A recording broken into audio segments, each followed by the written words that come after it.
Maintenant, je vais te proposer quelques pratiques que tu peux faire, où que tu sois, en regardant cette vidéo, pour commencer à sentir ce que ça veut dire pour toi, l'éthique dans le chamanisme.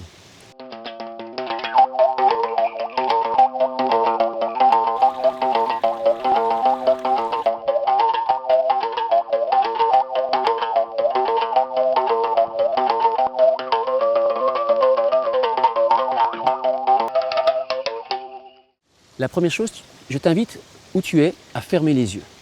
Maintenant, comme tu es, bien installé, ça ne va pas durer longtemps, hein. Juste quelques instants à fermer les yeux, je vais le faire moi aussi.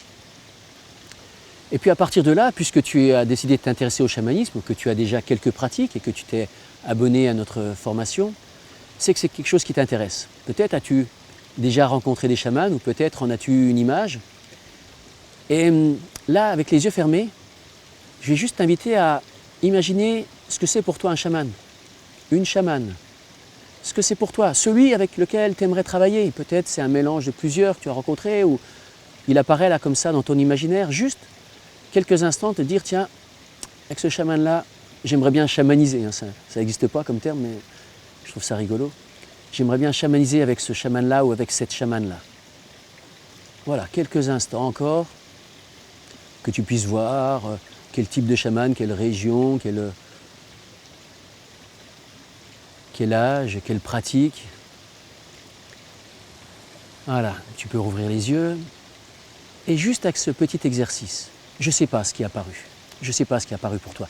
Je vais t'aider à l'interroger simplement, ce qui est apparu pour toi. J'ai évoqué tout à l'heure Gandalf, le Seigneur des Anneaux. On est dans un univers d'heroic fantasy, on est dans un univers de super-héros. On a une image de la sagesse du maître hindou. On a une image des mystiques chrétiens. On a des tas d'images comme ça. Tant qu'elles sont porteuses, prenons-les. Mais là, l'invitation, c'est, suivant l'image que tu as été chercher, quel est le pouvoir que tu as laissé à ce chaman-là? Quel est le pouvoir qui te concerne que tu as laissé à ce chaman-là? À quel moment tu as abandonné ton propre pouvoir auprès d'un chaman? Alors, c'est étonnant, hein, on choisit correctement son réparateur, son garagiste pour être sûr que la voiture elle marche bien. On choisit correctement son banquier pour que mes sous ne s'envolent pas. On choisit correctement son psy et son médecin. Comment on choisit le chaman avec qui on a envie de bosser? Et je ne sais pas qui t'a vu et ça ne m'intéresse pas de le savoir, je ne le saurais pas, c'est en vidéo. Mais que toi tu interroges, tu dis tiens, c'est quand même étonnant qui j'ai été chercher. Et c'est des choses tellement importantes. Le chaman, il va m'accompagner sur des sentiers tellement importants, tellement essentiels. Bien sûr, il y a du corps, bien sûr, il y a des émotions, bien sûr. Comme un psy, il va travailler sur ma psyché, mon intériorité.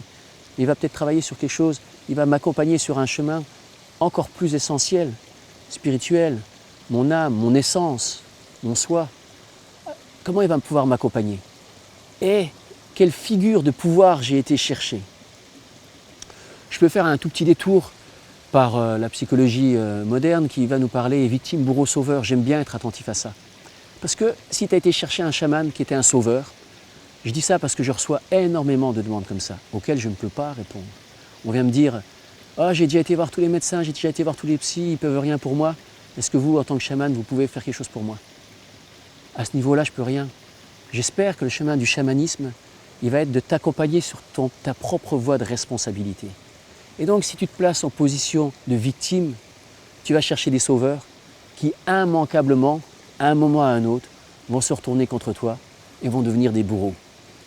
Donc, peut-être regarder ta propre place dans ce triangle infernal. Si je vais vers le chamanisme sans être une victime et que je prends ma responsabilité, c'est très différent. Si je commence à exercer un peu du chamanisme et que je crois que je suis le sauveur, oh là là là là, les horribles chevaliers blancs qui viennent donner des leçons et qui viennent imposer et qui viennent... Voilà, comment je vais être attentif à ne pas tomber dans tous ces écueils? C'est une première petite pratique que je voulais te faire avec juste les yeux fermés et cette image. Elle est terrible cette image du chaman parce qu'elle est pleine de fantasmes, de projections, de fascinations, positives, négatives, dans les deux sens. Non, non. Revenir à c'est un chemin sur lequel quelqu'un peut m'accompagner et me guider.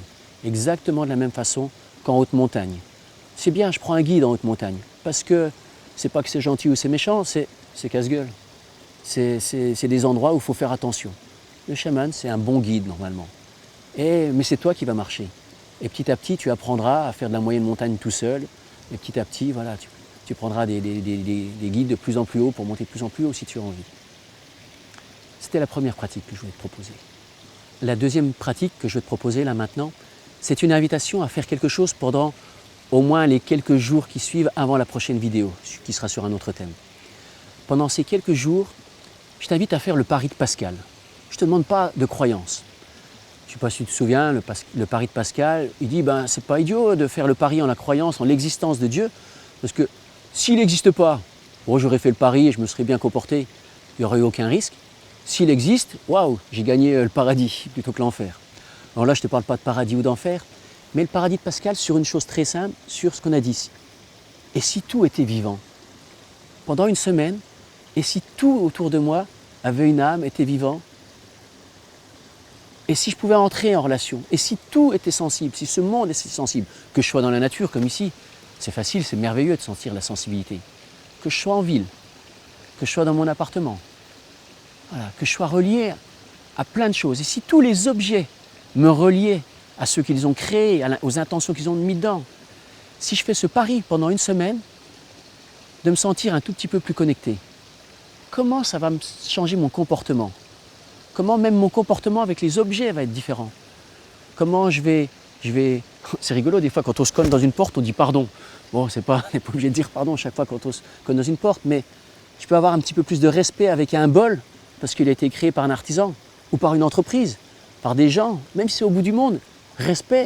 Et puis du coup, je vais avoir une éthique qui fait que je vais devenir forcément un peu plus attentif à ce que ça soit équitable.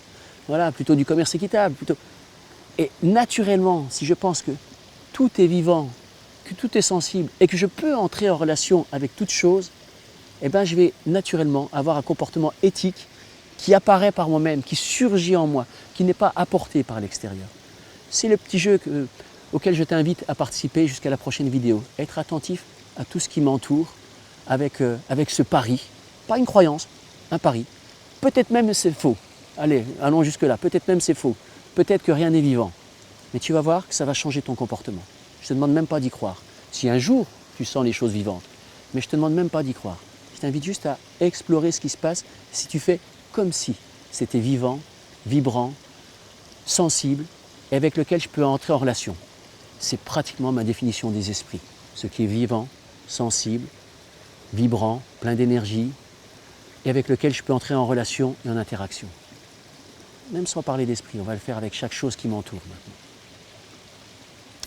Et puis la troisième pratique auquel je t'invite à t'adonner pendant les quelques jours qui restent avant la prochaine vidéo, en parallèle à ce que je viens de dire, ça rejoint des pratiques que peut-être tu connais par ailleurs, que tu as pu lire par ailleurs, qui sont la pratique des 4 accords Toltec de Don Miguel Ruiz.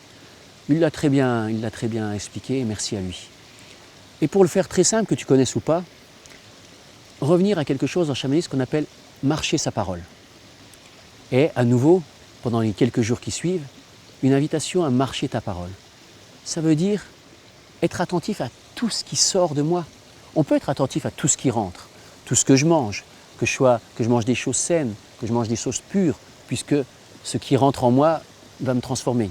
De même, être attentif à tout ce qui sort de moi. Parce que tout ce qui sort de moi, c'est au minimum des ondes. Et les ondes, moi j'aime bien l'image du caillou qui est jeté dans l'eau et qui fait des ondes.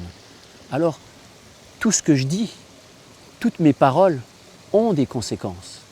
Et marcher sa parole, c'est déjà être attentif à ce que je dis, à ce qu'il y ait une bienveillance, à ce que mes paroles ne soient pas blessantes, à ce que mes...